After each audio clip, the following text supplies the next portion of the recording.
Higit 200 residente ang inilikas matapos malubog sa tubig baha ang ilang parte ng Pagadian City nitong Lunes. Wala kasing humpay ang pagulan doon dala ng habagat. Narito ang report. Rumaragas ang kulay putik na baha mula sa Balangasan River ang umagos sa purok tabing ilog sa Pagadian City nitong Lunes. Maraming bahay ang nalubog sa abot bubong na baha. Nasira kasi ang flood control dike sa ilog dahil sa walang tigil na pag-ulan. Agad inilikas ng City Disaster Risk Reduction Management Office ang higit 200 residente. Ayon sa Pagadian CDRRMO, humupa na ang baha at tumigil na rin ang pag-ulan ngayon. Pero may mga residente pa na naiwan sa evacuation centers. May 10 pamilya po nasa evacuation center natin. May 2 bahay po tayo na plus flood, watch out talaga. Yung isa partially pero hindi na pwede matirhan ma'am kasi tumagilid na yung bahay nila eh. Kaya ayun, andun sila sa evacuation center namin. Nag-inspeksyon din ang CDRRMO sa mga binahang lugar para matiyak na ligtas ng balikan ng mga residente ang kanilang mga bahay. Sabi naman ng Pag-asa, habagat ang nagpaulan sa Pagadian City.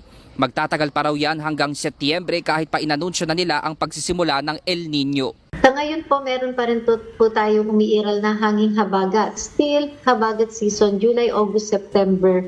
So, makakaranas pa rin po tayo ng maraming ulan. Lalo-lalo na po makita natin by August. Yun po yung parang nakita natin na medyo mas magiging kasagsagan ng ating habagat.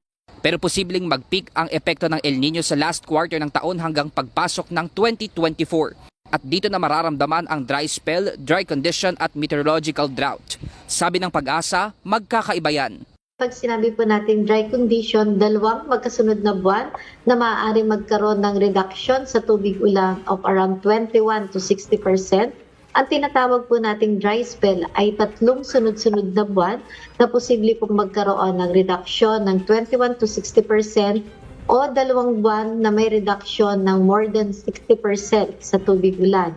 And then yung tinatawag naman po nating meteorological drought ay 3 sunod-sunod na buwan na more than 60% ang reduction sa tubig ulan or 5 buwan na sunod-sunod na may 21 to 60% ang reduction sa tubig ulan. Mobile journalist Francis Orso po, hatid ang mukha ng balita. Gusto mo bang lagi kang updated sa mga balita? Aba, ay simple lang. Mag-subscribe ka na dito sa 1PH. I-click mo lang ang subscribe button at notification bell para hindi ka nahuhuli sa mga balitang dapat mong malaman.